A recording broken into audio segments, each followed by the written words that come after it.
Добър ден! Намираме се на нашия обект жилищна сграда Веста. Аз съм Щерян Калчев, а до мен е регионалният търговски директор на Баумит, господин Милен Михайлов. Много ме е драго да се видим отново на обекта. Здравей! Приятно е. Една от причините, поради която правим това видео, е нашето желание да ви разхождаме буквално през целия процес и чрез материалите, които правим за вас, да ви покажем какво правим за новите жилища и за новодомците в жилищна сграда Веста. Днес сме с регионалния представител на Баумит, за да можем да поговорим за няколко неща. Първият въпрос, който ме интересува е защо е важно хората да имат добра топлоизолация и какви са ползите от нея за бъдещи новодомци и въобще за хората, които ползват една сграда. Добър ден и от мен. Здравейте. Благодаря за поканата. Първо ще започна от там, че в една от първите ни срещи с вас ни съвпаднаха така много идеите, въобще какво и как да продължаваме напред и да се развиваме.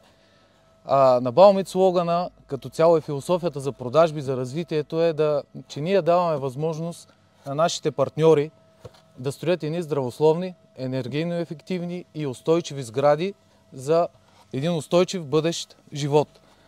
В какво се изразява това нещо? Когато говорим за здравословен климат, е много важно да изберем първо правилната топлоизолационна плоскост. А именно, фирма Инвестия се спря на топлоизолационни плоскости Open Term, които по своя собствен вид изглежда като стандартна плоча от експандиран полистирен, но с 1200 микроотвора на квадратен метър.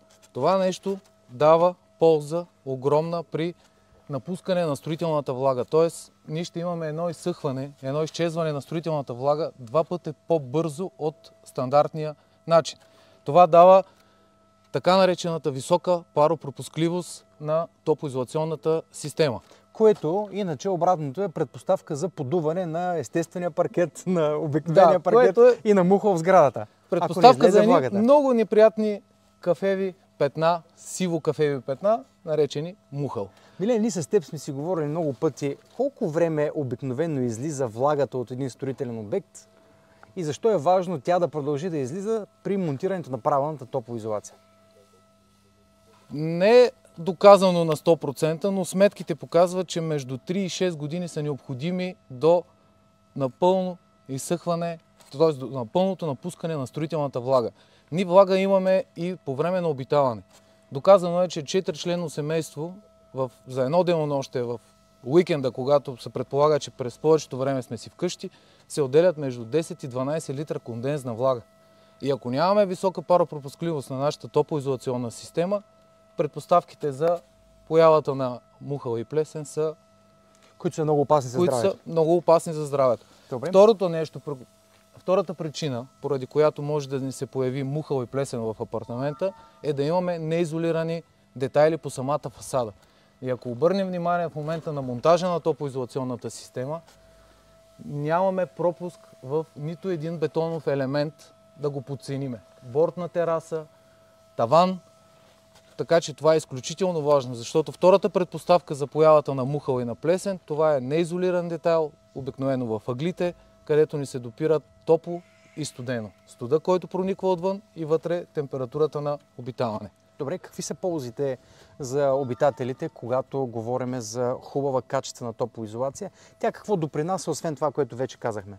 Това допринася за един здравословен климат вътре в помещенията, които обитаваме, за ниски сметки, т.е. енергоефективността на сградата, което на днешно време е изключително важно, и комфорта на обитаване, безспорно. Трябва да обърнем специално внимание на това, че когато имаш добра топлоизолация, ти е хладно през лятото и ти е топло през зимата, което пести от разходите ти за отопление или охлаждане, а те, както виждаме, са голямо перо и все по-голямо перо от поддръжката и режийните на един дом. Последните 2-3 години с меките зими се оказва, че май в топлия период от годината полагаме повече усилия да държиме хладни сградите си, отколкото зимата да ги затоплим. Да. Ето, сега сме 13 октомври, е 24 градуса. Така че топлоизолацията работи и през летния, и през зимния период.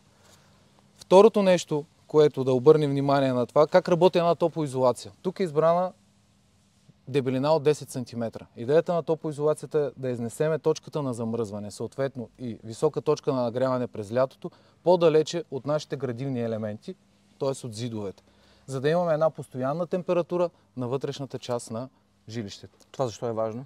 Това е важно, за да поддържаме с минимални средства вътре желаната от нас температура, или така наречения температурата на комфорт, която за нашите ширини се приема да е между 21 и 22 градуса.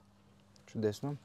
Друго можем ли да кажем, което би вълнувал нашите зрители относно самите материали? Към Например, топоизолационната система. Извинявай. Да. Малко бързам, но към топоизолационната система не е важно само да избереме. Това е част от нея. Ние говорим винаги за система. Не можем сами по себе си, като изберем един хубав EPS, другите неща да ги пренебрегнем. За да имаме една устойчивост на самата топоизолационна система, много е важно да подберем правилно и останалите компоненти от системата. Тоест, лепило-шпакловъчната смес да бъде нанесена по технология, а именно рамково лепене с 3 топки в средата, за да имаме минимум 40 до 50% гарантирано закрепване към зида, да имаме устойчивост. И да избегнем картините, които виждаме понякога нападнали цели фасади. За да избегнем този неприятен ефект. Второто нещо за лепило-шпакловъчната смес е да бъде правилно положена шпакловката, да имаме необходимите аксесуари на самата топоизолация, т.е. оформяне на външни ъгли, вътрешни отвори към дограмата и не на последно място да затворим системата и за да имаме наистина една красива и устойчива фасада е правилният избор на крайните покрития.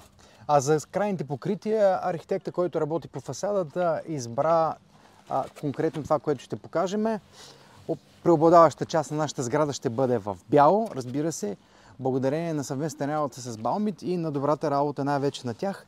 Ще постигнем един дървесен вид с този вид декоративна мазилка и нещо много интересно, което много рядко се среща тук в нашия град в Велико Търново, този тип мазилка, за която може Милен да каже малко повече с няколко думи. Аз ще добавя само към това, което каза Щилян. Крайните покрития са от два типа. Основната мазилка е силикон топ на базата на силиконови смоли, където ни е естествения бял цвят на фасадата и за да разчупим визията и да имаме една наистина красива фасада, ще работим с два вида декоративна моделираща мазилка. Тя отново е на базата на силиконови смоли, но тук говорим за двойна доза силикон с силно еластична и устойчива визия, за да могат да се получат тези прекрасни визии. Визия дърво и визия тектонит. Обикновено хората от моята скромна почти 20 годишна практика в недвижимите имоти, когато става въпрос за покупка на ново строителство, имат съмнение за качеството на материалите, които се ползват. Свидетели сме на недобри практики, когато някои строители ползват ефтини материали, за да могат да докарат бюджет, който е добър за тях. Това, разбира се, компрометира качеството и в течение на времето има съответните минуси за ползвателите. А да не забравим, че имот не се купува за ден-два, нито за година-две. Обикновено българина не продава имотите, т.е. би трябвало в много дълъг период от време да бъдат собственици и съответно да се грижат за него. Какъв клас материали сме избрали тук за жилищна сграда Веста, за да закупим и съответно чрез нашите майстори да монтираме от вашите на Baumit? Аз ще завърша с това. Системата, която ви представихме така накратко, е сертифицирана система по европейските стандарти ETAC 004, което е ръководство за сертифициране на строителни продукти в Европа, т.е. хармонизиран стандарт за всички европейски държави.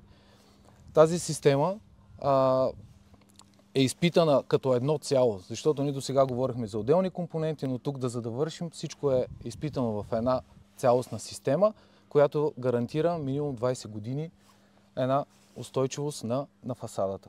Съответно за този клас система Baumit ще издаде на фирма Веста документ с 15 годишна гаранция за фасадата.